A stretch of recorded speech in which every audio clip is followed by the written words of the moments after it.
Nothing is more terrifying than Christmas.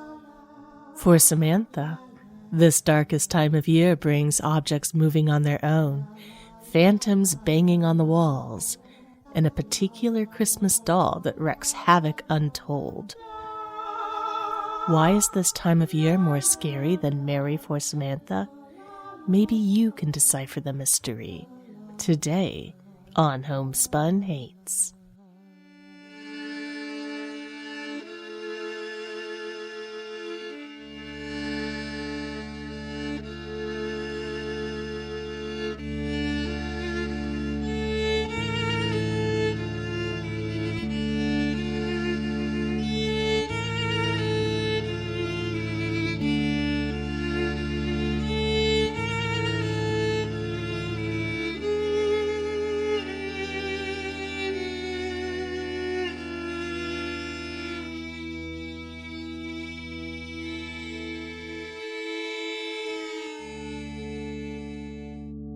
Hello, Hainted Loves. Welcome to Homespun Haints. I'm Becky. And I'm Diana. Are you ready for the holidays? Oh, no, I'm not ready. Are you ready?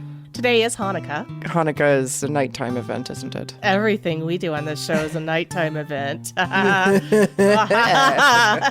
True enough. We hope you guys are ready for some spooky holiday stories, because that's what we're all about here on Homespun Haints. If you didn't know, this time of year is spooky season part 2. Part 2.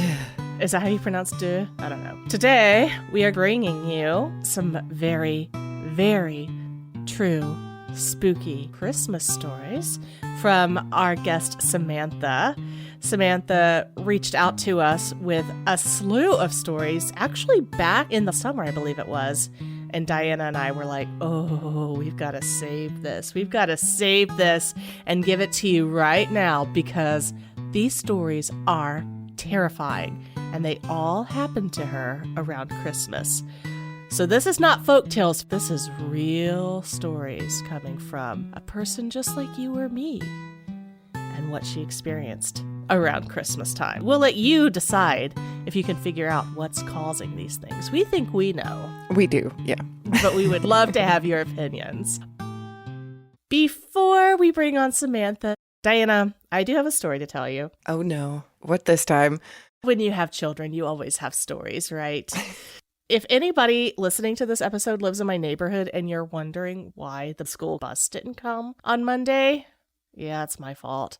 Uh-oh. So we are the very first stop on the school bus, and we have to get out there at 6:40 a.m. It's still dark, and it's a long walk to the stop. But it's okay. It's okay, because it's a time for me to bond with my kids and chat and ask them how they think their day is going to go. We're the very first stop, and my son is running late. She's very nice. Our bus driver is very nice. So I'm like, okay, I'm going to stand at the end of my driveway with a flashlight and flag her down, because we actually have a school bus that will do this. Now, it's not like the school buses of our day, Diana, where they would just slow down and you had to jump on the side and hope you caught it. Like a hobo catching a train. Yes, that was our childhood, true. No, this bus actually not only stops and comes to a complete stop, and the bus driver is not smoking, like the bus drivers of our days. And the bus driver does not scream obscenities at the children. Am I revealing too much about my childhood here? No, this is normal. What, you're saying they don't do this shit anymore? Are you kidding me? They don't do this shit They're anymore. like nice to the kids? They're nice. I don't know where they found these new bus drivers that are nice and enjoy children, but they do. So this bus driver is very nice. Our bus driver sees me at the driveway and she stops the bus, which was very nice. And then my son comes running out of the driveway. Run, catch it. Okay, she's waiting for you. Come on, run. We have a very long driveway. He's running. He's running. He's He's so excited. He's going to catch the bus. His little glasses are flopping up and down in his face. His backpack's swinging back and forth. Run. He's about to make it. And you know that stick that comes out in the front of the bus to make sure that if the bus is stopped at an intersection so cars know that they need to stop? You know what I'm talking about. The stop sign. Yeah. No, there's the stop sign, and then there's also in the front of the bus, there's this long yellow stick that comes out, and it's parallel to the edge of the bus. It comes out. And that's also to make sure that kids don't cross when they're not supposed to. Oh. So run into the stick. Oh. It's like just at his waist. Ouch. It was one of those things where you replay these things in your head and you're like, why couldn't I have stopped that? I saw it coming. Time slowed down, but it was like there was nothing I could do about it. I just watched, and there was a part of my brain going, is he going to flip over it? Is he going to land on his head on the pavement? What sort of stitches is this child going to need? As I'm seeing this so happy little kid running, and he runs into the stick, and the stick just breaks off the bus. Oh, I was going to ask, which broke, the stick or your son? But I'm glad it was the stick. Apparently, the stick is designed to break, just so kids don't go flipping over it. Oh, good. He's still got a smile on his face. I don't think he even realized what happened. Part of the bus is like lying there in the grass, and the bus driver doesn't know this has happened yet, and I walk up to her with the stick. This like 4-foot long stick, yellow stick. And there's still pieces of it on the road. So I'm like gathering up the pieces and bringing it into the bus. And I'm like, and she's like, well, I'm done for the day. You're going to have to drive him in. She's like, I'm out of commission. She's not legally allowed to operate the bus without the stick. Yes. They have rules now. This is amazing. My bus driver, when we were kids, I still remember her, Virginia. She had 4 words in her vocabulary. Sit down and shut up. That's 5. 5 words. And she was always hoarse from smoking. And she and my dad would get into fights because she kept driving through our yard. And Dad was really upset about this. Don't pick a fight with someone whose vehicle is much bigger than yours. I know this from living in Oklahoma. So he went out and put a giant boulder in the yard to keep her from driving through the yard. She kept still driving through the yard, but it was scratching up the bus now. So now the bus is getting all gashed. So she's mad about the boulder. So she called Dad and yelled at him and told him to take the boulder out of the yard because she wanted to keep driving through the yard. Oh my gosh. The next day, the boulder was gone. It had been stolen. There's a gang of bus drivers in Kingsport, Tennessee. How many bus drivers does it take to steal a boulder in the night from the side of a mountain? That's hilarious. Get this boulder off your lawn. I want to keep defacing your property, sir. The boulder was gone, and all that was left was just this muddy pit full of cigarette butts with lipstick on the ends. You got on the bus, and in the back of the bus, there were several seats removed and a giant rock. No? No, I didn't take the bus after that. I was kind of afraid to. Because every time I would get on the bus before, Virginia, she did have a couple other words. She'd be like, tell your dad, you know, in between puffs, tell your dad to get rid of that boulder. It's messing up my bus. Back to modern days. Our current bus driver, I felt very bad. We're driving to school and I could see all these kids like standing out their driveways with these confused looks, their parents looking at their bus app on their phone like, we know the bus was coming and now it's not. What's going on? And I just wanted to like roll down the windows and go, sorry. I hope that you enjoyed that walk down memory lane. We will include some images from this upcoming story on our Instagram, which is at Homespun Haints. And then, as always, there'll probably be some musings about the story on TikTok at Homespun Haints. So please follow us on both of those platforms if you are on those platforms. And if you like what we're doing and you would like to get some bonus content and ad-free episodes, and you would like to keep listening to us while we're on break through January, you can do so by joining our Patreon at patreon.com/homespunhaints. Well, Hainted Loves, we hope that you have a very, very spooky holiday, whatever holiday you celebrate. And if you're not a member of our Patreon, please enjoy this commercial.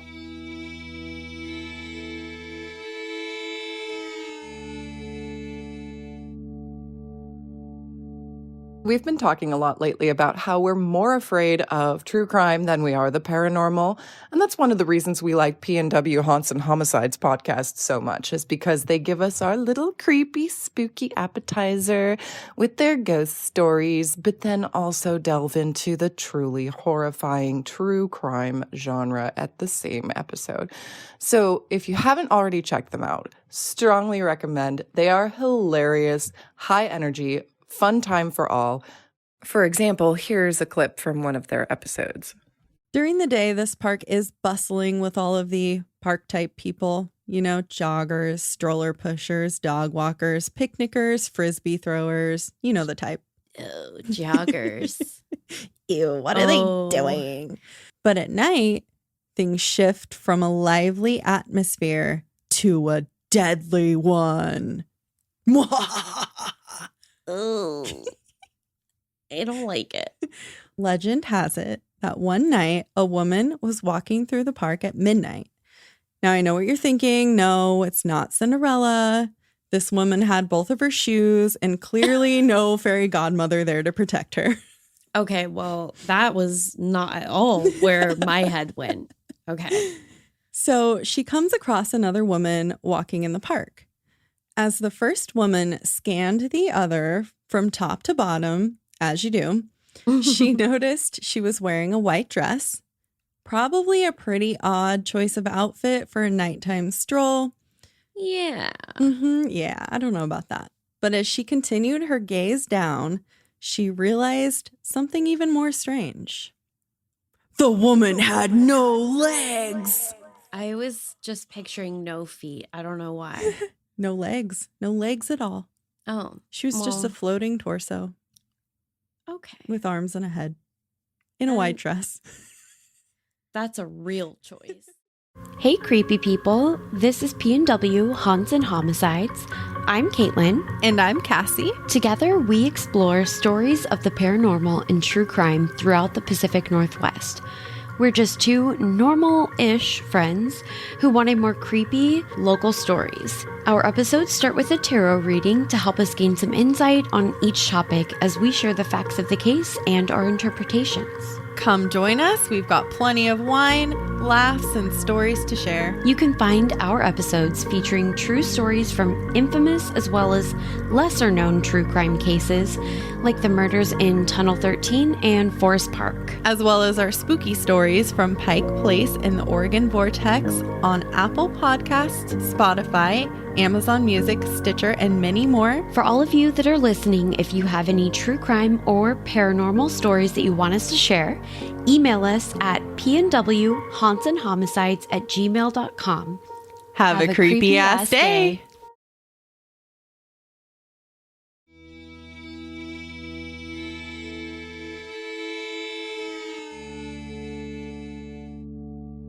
Today on the show, we are so thrilled to bring you a woman that we met a few weeks ago.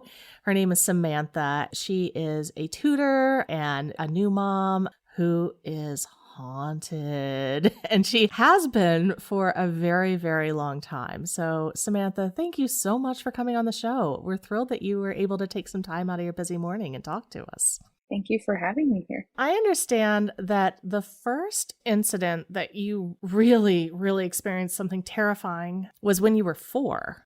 Yes.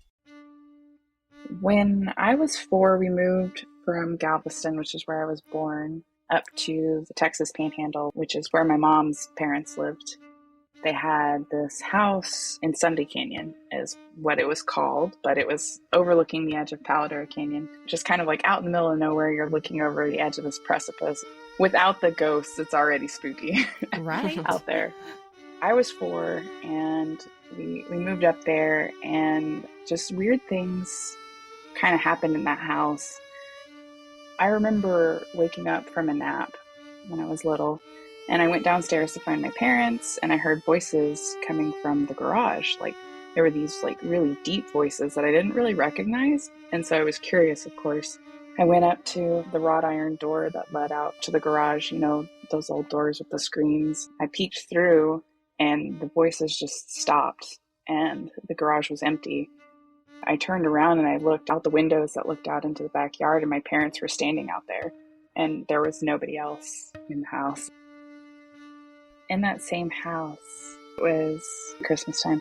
My mom and I were upstairs. We were reading a bedtime story.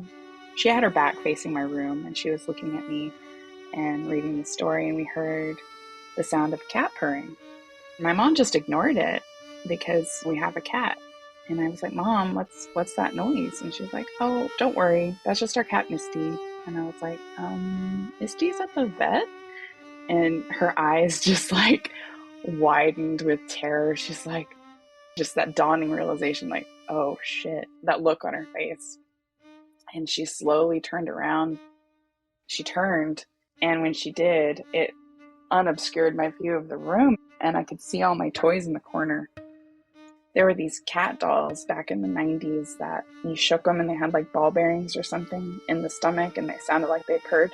I had 3 or 4 of those in the corner, but one of them was floating in the air and dancing or shaking as if somebody was playing with it.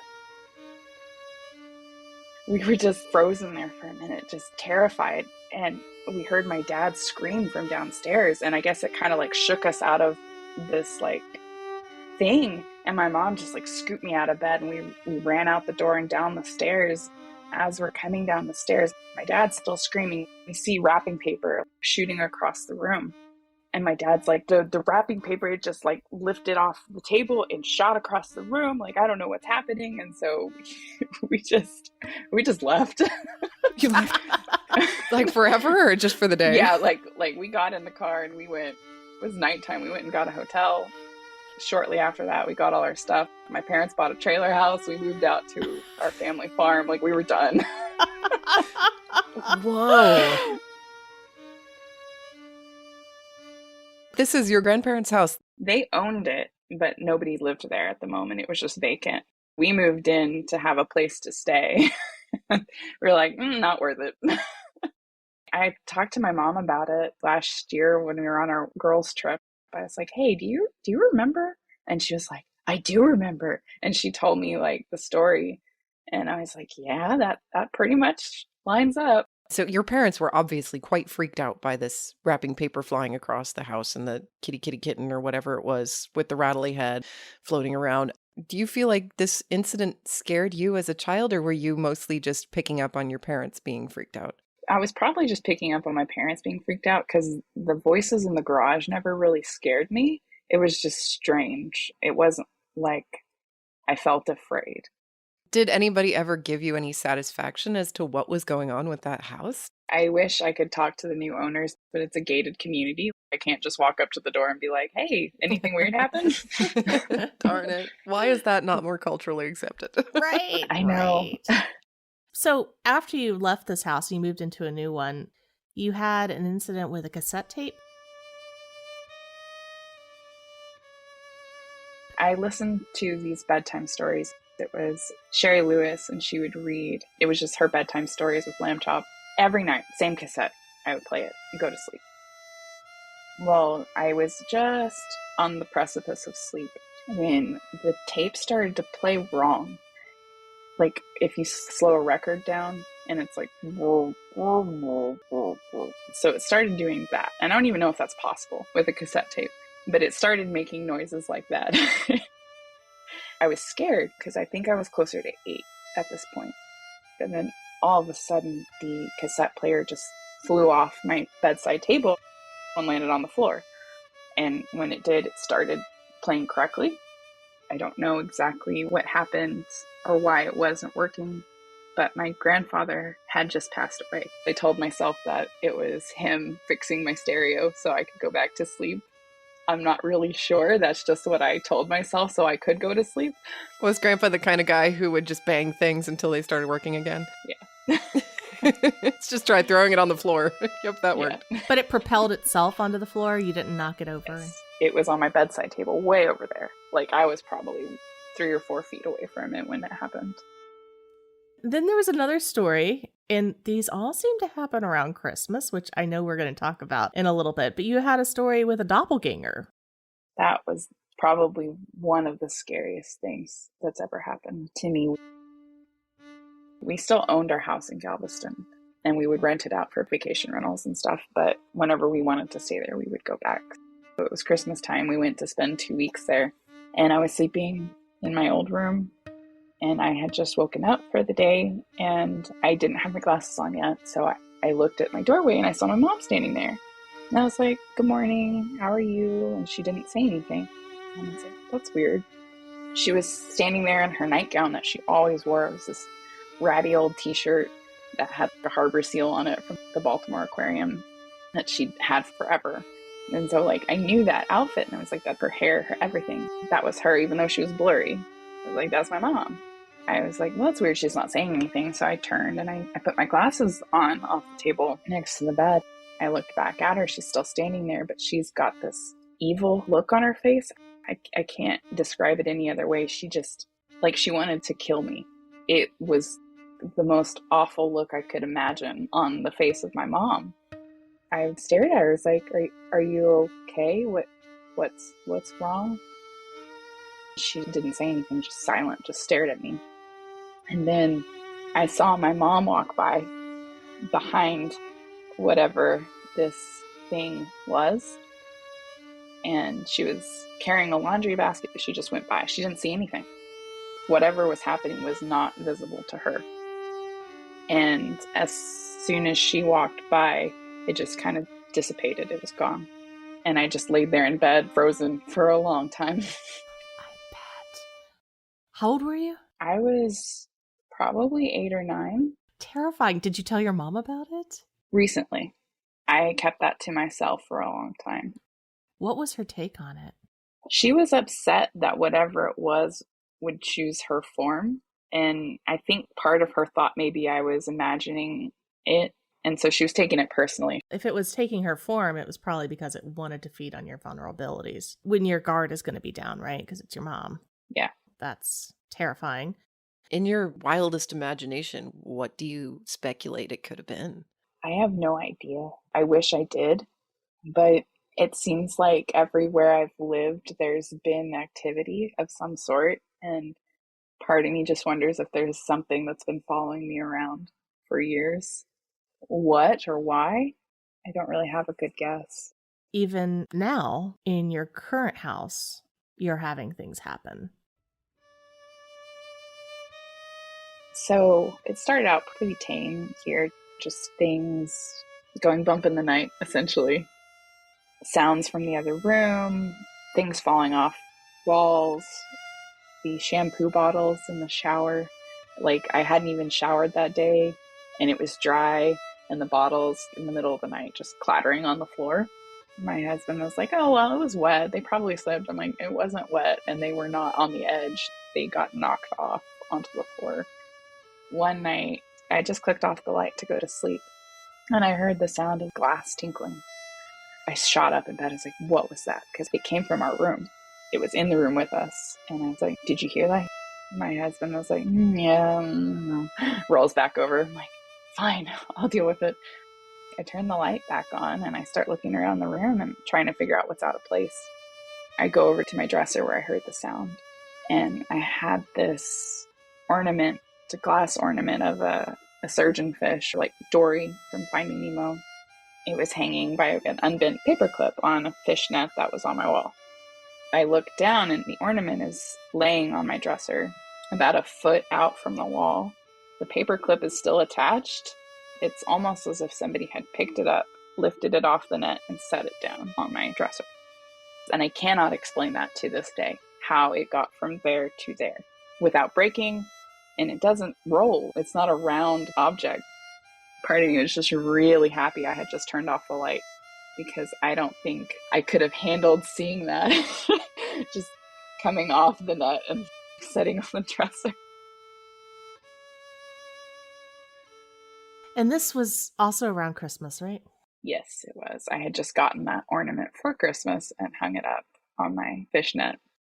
Obviously, there's a theme here. It happens around Christmas. In previous conversations with you, we learned that there's a particular decoration that was your mother's that you now have that you pull out at Christmas, and you think that it may be the source of this. It very well could be. It's this dingy, creepy old doll from, I think, the 1940s. It's a Santa. My mom has had it since she was a little girl, and so she loves the thing. So she doesn't want me to get rid of it, but I quit putting it out at Christmas time. And he's got like a painted face. He was ripped up, I guess, from years of her dragging it around. So after all this creepy stuff happened recently, I tried to make friends with the doll, and I sewed up all of its holes and I put the button back on where it goes. And I was just like, okay, let's be friends. And then I put it in storage and haven't taken it out again except to get 2 pictures. Yes, which you sent us, Yes. which will be in our show notes. My cousin swears that when she came to stay with us over Christmas, I had it sitting in our bathroom, our guest bathroom. She said she swore every time she went in there it was in a different position. And I don't think she would joke about that, especially because she had no idea that I already had weird stuff happening at Christmas. Like, she had never heard any of my experiences. And she was just like, "Are you moving the Santa?" I'm like, no, I'm not moving the Santa. Santa's moving the Santa. Santa's moving the Santa, yeah. So after you made friends with it, did things get better or are they about the same? The things around Christmas time seem to get better, but I still hear these.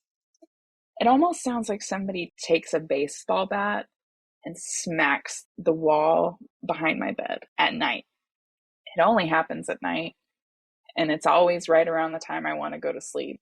But it adjoins where that Santa is stored. Oh, so he's trying to get out. Oh, no. It's possible. So every so often I hear a crack on the wall behind my bed.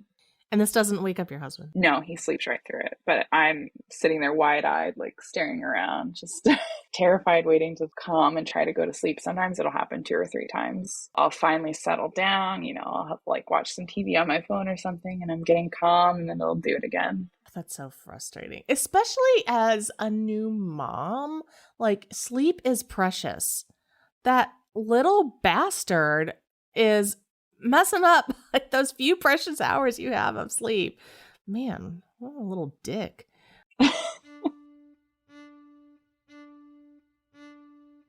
When I moved here, I started having these parasomnias, night terrors. I don't really know how else to describe it. The first one that happened, I woke up, or I thought I was awake, I'm not sure. Woke up and I saw the silhouette of a man standing between my bed and the window. Nobody else was home except me. My husband was on night shift. I was terrified. I started screaming. I tried to get my bedside table lamp on, but I couldn't. So I jumped out of bed and I ran across the room and I flipped the light on, and the room was empty. That was really strange, and that's the only time since then that my night terrors, or whatever you want to call them, have looked like a shadow of a person. It felt real. That one did. It felt like I could see the silhouette of a person backlit by the moonlight coming through my blinds. And every other one, those always felt different, and they didn't scare me as much. I would wake up screaming and panting, and I'm like, oh, okay, like, I'm good. What does parasomnia mean? It means something that goes wrong in your sleep, like exploding head, sleep paralysis, night terrors. I think those are all classified as parasomnias, I think. Para meaning outside the norm, and then somnia meaning sleep. So kind of like insomnia is not sleeping. Parasomnia would be abnormal experiences during sleep. The silhouette of the man was the only time I actually leapt out of bed and was trying to turn lights on. But you actually did successfully turn on the light. Yes. And that's why I think that wasn't a dream, because it's actually very difficult for us to turn on lights in our dreams. Our brains don't like that. The same thing with trying to read digital numbers. That's one way you can know if you're asleep. If you can flip a light switch on and off and nothing happens, you're probably dreaming. But if you flip the light switch on and the lights come on, you're probably awake. Interesting. Sorry. Yeah. After the shadow man in this house, I heard the sound of, like if you were going to take two sticks of wood together and kind of beat them in time. I heard that for some reason coming out of our kitchen. And I thought maybe my husband was home early from his night shift, just doing something weird. And I went out there and I saw his truck pulling in the driveway. The noise stopped as soon as I got into the kitchen. And after that, I was like, no, I'm done. This keeps happening. And I was just fed up. So I burned some sage in the house, walked around every room. I had this bell, just went around the house ringing the crap out of this bell in every room. And my husband's taking a shower. He's like, she's nuts. I'm like, I'm just done. I'm fed up. Did it help? Yeah, it's been pretty quiet. Well, you may have to do maintenance from time to time on that, but I'm glad that worked. I sleep with the bell next to my bed, just in case. This is all terrifying. I'm so sorry that you have to deal with all of this. I guess come Christmas time, you'll know if something worked. Yes. And this is baby's first Christmas. Yeah. Are you going to let baby interact with creepy Santa doll? Mm-mm. Going to keep creepy Santa in storage? Yep. Okay, I second that. He didn't come out last year, and the year before was the last year he came out. And that's when my cousin was like, are you moving him? Nope. And that was the last time he saw sunlight. Have you tried leaving anything for him so he doesn't get bored, like giving him some playing cards? I did try putting a little bowl of honey on our mantle because I had a friend of mine suggest that maybe we had a brownie or something like that was following me around from place to place. Because sometimes if my husband and I have a tiff, his stuff will disappear. Something he likes will just go missing. When he fights with you specifically? Yes. She is like, well, and it's possible this stuff happens at Christmas because you don't like Christmas. And I'm like, well, could be. I put the bowl of honey up. It's still there. I don't know if it's the Santa or if the Santa's just being used as a vessel. Mm-hmm. It's like, oh, there's something I can move. There's something that I can mess with. Like, that'll creep somebody out. If I were a ghost haunting a place, I would have a sense of humor. Well, Samantha, those were very creepy, very interesting, and very enjoyable. Thank you so much for going down memory lane and sharing all those stories with us. And if you do figure out what the connection is between all these stories, whether it be creepy Santa or maybe just you, do let us know. Okay, I definitely will. Thank y'all for having me. Well, you've been listening to Samantha tell us her very spooky stories about her childhood and her current life. All in Texas, all scary, all haunted. If you would like to see pictures of creepy Santa, please be sure to follow us on our Instagram at Homespun Haints, where we will post pictures. We'll also have those on our Facebook page, facebook.com/groups/Homespun Haints, where we will talk about theories about this episode, because I'm sure you have some. And then, as mentioned before, we are really, really trying hard to build our TikTok, but Diana and I are old and we don't know how, and we don't know any dances. So we need your help. Please follow us on TikTok if you're not on there already. It's just at Homespun Haints. Do not expect any dances. Sorry. Well, at least I dance like Elaine from Seinfeld. But right? Me too. Stay thirsty, friends. It's not coming from us. But we have other great content on there. Please check us out on TikTok. Well, listeners, you better not pout, you better not cry, you better not shout, and I'm telling you why. You're about to have a spooky day.